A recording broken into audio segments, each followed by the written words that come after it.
আগামী নির্বাচনের আগে সকল চাঁদাবাজির দোকান আমরা তছনছ করে দেব ইনশাআল্লাহ। বাংলাদেশে যদি রাজনীতি করতে হয় চাঁদাবাজির পথ পরিহার করতে হবে। বাংলাদেশে যদি স্বপ্ন দেখতে হয় দেশ গড়ার দুর্নীতির পথ বন্ধ করতে হবে। বাংলাদেশের ক্ষমতায় যদি যেতে হয় দেশের শীর্ষ ওলামায়ে কেরাম, দেশের গণমানুষের চিন্তা দৃষ্টিভঙ্গির বাইরে গিয়ে কোন আধিপত্যবাদ মার্কিন সাম্রাজ্যবাদের কোন স্বপ্ন বাংলার মাটিতে আর বাস্তবায়ন হতে দেয়া হবে না। সচেতন মানুষদের কাছে আমাদের আহ্বান, বাংলাদেশের হতভাগ্য মানুষদের জন্মই কি হয় শুধু রক্ত দেওয়ার জন্য? এদেশের মানুষদের জন্মই কি শুধু হয় মৌলিক অধিকার থেকে বিচ্ছিন্ন থাকবার জন্য? এদেশের মানুষের জন্মই কি হয় কতিপয় লুটেরা দুর্বৃত্ত রাজনীতিবিদদের ক্ষমতায়ন করবার জন্য? অবশ্যই উত্তর না।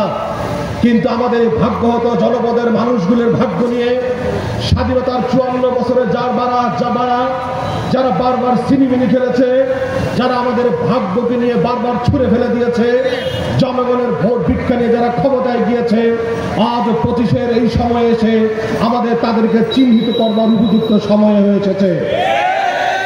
আমরা 25-এর এই চেঞ্জের জেনারেশন আমরা দীপ্ত কণ্ঠে দাঁড়িয়ে চ্যালেঞ্জ নিয়ে দায়িত্ব নিয়ে বলতে চাই, আগামীর বাংলাদেশ গড়বার জন্য যারাই দায়িত্ব নিতে চান, বাংলাদেশ গড়বার জন্য যারা জনগণের কাছে যেতে চান, বাংলাদেশের জনগণকে যারা স্বপ্ন দেখাতে চান, বাংলাদেশকে নিজেরা আগামীতে রাষ্ট্র গঠন করবার জন্য জনগণের ভোট ভিক্ষা চান, তাদেরকে বিগত দিনের সকল রাজনীতির ধ্যান ধারণা থেকে বাদ দিয়ে আসতে হবে। কারণ অতীতকালের রাজনীতি ছিল, অতীতকালের দলাদলি ছিল ক্ষমতা কেন্দ্রিক, বাণিজ্য কেন্দ্রিক। যারা মন্ত্রী এমপি নির্বাচন করেছে তারা বাংলাদেশের রাজনীতিকে তারা ওয়ান কাইন্ড অফ ইনভেস্টমেন্ট বিজনেসে পরিণত করেছে। আমরা 25-এর এই গণঅভ্যুত্থানের মুক্তিযোদ্ধারা বাংলাদেশের এই চেঞ্জ জেনারেশন বাংলাদেশের রাজনীতিকে আর কোনো ব্যবসায়িক ক্ষেত্রে আমরা পরিণত হতে দেব না। লক্ষ্মীপুরের মানুষ আপনারা সচেতন, আপনারা যার যার জায়গা থেকে চৌকন্না থাকবেন। 24-এর পর বাংলাদেশের মানুষ যেভাবে স্বস্তির নিঃশ্বাস ফেলতে শুরু করেছিল, কিন্তু দুঃখ এবং হৃদয় কষ্ট নিয়ে বলি এই স্বস্তির নিঃশ্বাস বেশি দিন আমরা ফেলতে পারেন নাই। দোকানেদার, পাহারাদার থেকে শুরু করে সিকিউরিটি গার্ড থেকে শুরু করে রিক্সাওয়ালা, ঠেলা মজুর, ট্রান্সপোর্ট গাড়ি, সর্বত্র সব জায়গায় চাঁদাবাজির এক রমরমা বাণিজ্য চলছে। এই চাঁদাবাজির দাপট দেখলে মনে হয় এটা যেন চেইন অফ কমান্ডের ধারাবাহিকতায় চালু হয়েছে এবং মনে হয় আগামীতে নির্বাচনে জিতবার জন্য কোন দল চাঁদাবাজির দোকান খুলে বসেছে। আজ লক্ষ্মীপুরের সকল সচেতন যুবকদেরকে নিয়ে দীপ্ত কণ্ঠে আওয়াজ দিতে চাই, আগামী নির্বাচনের আগে সকল চাঁদাবাজির দোকান আমরা তছনছ করে দেব ইনশাআল্লাহ। বাংলাদেশে যদি রাজনীতি করতে হয় চাঁদাবাজির পথ পরিহার করতে হবে। বাংলাদেশে যদি স্বপ্ন দেখতে হয় দেশ গড়ার দুর্নীতির পথ বন্ধ করতে হবে।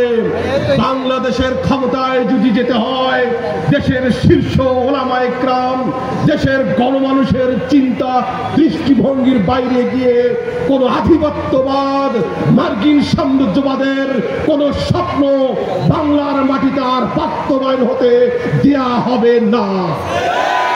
ইসলামী যুব আন্দোলন বাংলাদেশের আজকের যুব জামায়াত থেকে বাংলাদেশের সরকারকে স্পষ্ট বলতে চাই, 1টি বছর পার হতে চলেছে, জুলাই চেতনার বাস্তবায়ন হয় নাই। বরং আমরা 71 নিয়ে দেখেছি যে নোংরা রাজনীতি বাংলাদেশে ছিল। বাংলাদেশের 71-এর দাবিদার একটি দল ছিল, 71-কে তারা নিজেদের বাপ দাদার সম্পত্তি মনে করত। একটা সময়ে তাদের এই বৈশাচিক দানবীয় রূপ বাংলার জনগণ দেখবার কারণে তাদের অত্যাচারে যখন দেশের জনগণ নিষ্পেষিত হচ্ছিল, সারা বাংলাদেশের মানুষ যখন রাজপথে আন্দোলন নেমেছে তারা বাংলাদেশ থেকে বিতাড়িত হয়েছে। অতএব জুলাই সনদ নিয়ে, জুলাই অভ্যুত্থান নিয়ে কোন একক শক্তি শক্তি যদি নতুন করে আবির্ভাব হওয়ার দাবিদার হওয়ার চেষ্টা করেন, আপনারাও কিন্তু আপনারাই সেই একই পথে যাত্রা শুরু করবেন। এই জুলাই অভ্যুত্থান করে এক এক দলের নয়, এই জুলাই অভ্যুত্থান বাংলার খেটে খাওয়া প্রতিটি মানুষের। কারণ বাংলাদেশের 18 কোটি জনগণ চেয়েছিল এই স্বৈরাচারের শাসন থেকে আমরা কবে মুক্তি পাব। অবশেষে মহান আল্লাহ আমাদের দিকে দোয়া কবুল করেছেন, মুসলিম মানুষের চোখের পানি কবুল করেছেন। সবশেষে সবকিছু ছাড়িয়ে হাজার হাজার লক্ষ লক্ষ নেতাকর্মীকে চোখের জলে ভাসিয়ে তিনি বাংলাদেশ থেকে পালিয়েছেন।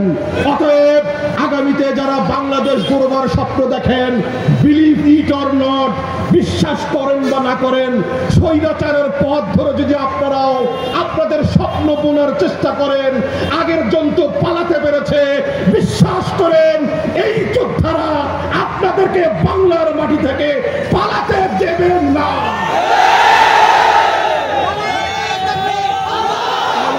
সকল রাস্তা বন্ধ হয়ে যাবে। এটা শুধু বক্তা বলার জন্য নয়, এটা শুধু কোনো রাজনৈতিক বক্তব্য নয়, মানুষের কাছে গিয়ে হৃদয়ের ভাষা বোঝার চেষ্টা করুন। পীর সাহেব চরমনাই ইসলামী আন্দোলন বাংলাদেশের আমির সারা বাংলাদেশ বছরের প্রায় 300 দিন মানুষের কাছে কাছে গিয়ে মানুষের হৃদয়ের ভাষা বোঝার চেষ্টা করেন। এদেশের গরিব মেহনতি শ্রমজীবী মানুষের পালস বোঝার চেষ্টা করেন, যার ফলশ্রুতিতে পীর সাহেব চরমনাই ঘোষণা করেছেন বাংলাদেশে যদি সুষ্ঠু গ্রহণযোগ্য এবং সুন্দর একটি উন্নত কল্যাণ রাষ্ট্র করতে হয় তাহলে নির্বাচন হওয়া উচিত পিয়ার পদ্ধতি।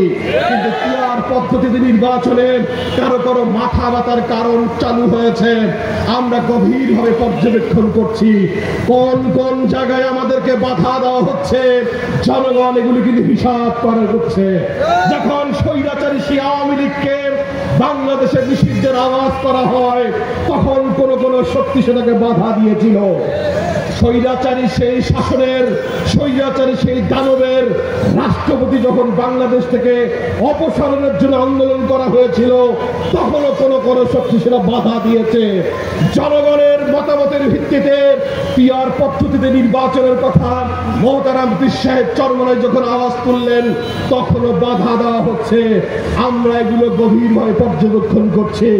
আগামী জাতীয় নির্বাচন সেটা যে পদ্ধতি হোক না কেন, সুস্পষ্ট সুনির্দিষ্ট কথা, বাংলাদেশকে যারা ধারণ করে না, দেশপ্রেম যারা ধারণ করে না, জনগণকে যারা কষ্ট দেয়, জনগণের চাঁদা নিয়ে যারা দল চালায়, আগামী জাতীয় নির্বাচনে তাদের দাঁত ভাঙা জবাব দেওয়ার জন্য ইসলামী যুব আন্দোলনে বাংলাদেশের টেকনাফ থেকে তেঁতুলিয়া প্রতিটি নেতাকর্মী ইস্পাত কঠিন মজবুত প্রাচীর তৈরি করে তাদেরকে প্রতিহত করবে ইনশাআল্লাহ। এক বছর অতিক্রান্ত হয়েছে জুলাই বাস্তবায়ন, জুলাই অভ্যুত্থানের 1 বছর অতিক্রান্ত হলেও আজ গণহত্যার বিচার বাংলার মানুষ দেখতে পায় নাই।